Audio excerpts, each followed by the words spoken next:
À l'une de cette édition, c'est le président Gypsum Fattah Sisi qui a ordonné à accélérer la mise au point du nouveau système de transport commun au niveau de la République. Le chef de l'État a enjoint d'accorder un intérêt particulier au système de fonctionnement et à la formation des cadres techniques pour les qualifier à gérer le nouveau système de transport commun. Le chef de l'État s'est exprimé lors d'une réunion au cours de laquelle il a fait le suivi de l'exécution de projets de transport commun qui fonctionnent par l'énergie verte pour la première fois en Égypte pour préserver la sécurité de l'environnement.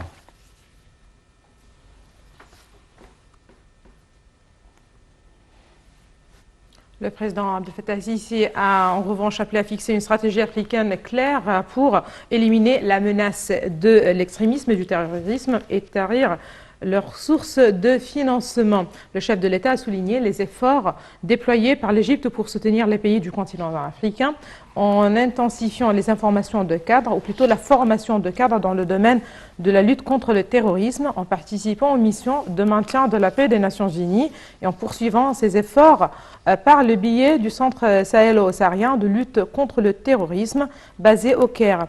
Le président a tenu ses propos dans une allocution prononcé en son nom par le Premier ministre Dr Mostafa Madbouli via visioconférence lors de la réunion plénière du bureau du sommet de l'Union africaine qui s'est tenue sous la présidence de Félix Tshisekedi, président de la République démocratique du Congo, également président en exercice de l'Union africaine.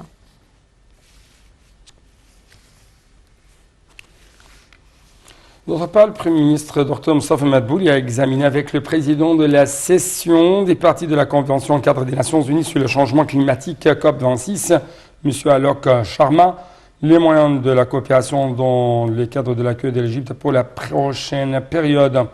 Dr Madbouli a exprimé l'aspiration de l'Égypte à mettre en exécution les résultats de Glasgow et relancer l'action de l'agenda du climat. Dr Madbouli a indiqué que la prochaine session représente une opportunité aux pays africains à présenter ses demandes et à fournir des contributions financières à ces pays pour garantir leur capacité à contribuer à la réduction des émissions nocives. Pour sa part, M. Sharma a exprimé que la Grande-Bretagne était prête à présenter le soutien à l'Égypte en offrant son expérience à organiser la conférence de COP27.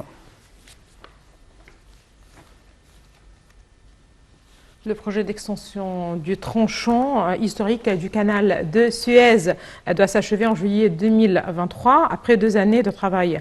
Le président de l'autorité du canal de Suez a annoncé aujourd'hui que l'autorité du canal de Suez œuvre pleinement pour achever les travaux de l'extension du canal de Suez, après que le porte-conteneur Ever Given avait bloqué le canal justement 6 jours l'année passée.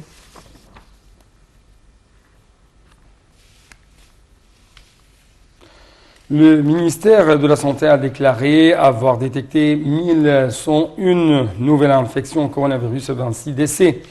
Le ministère de la Santé a toutefois déclaré que 924 personnes rétablies du coronavirus avaient quitté les hôpitaux de confinement après avoir reçu les soins médicaux nécessaires, portant ainsi le nombre total des cas guéris de Covid-19 à 332 531 cas. L'Égypte a comptabilisé jusqu'à présent un total de 398 879 cas de contamination, dont 22 123 décès.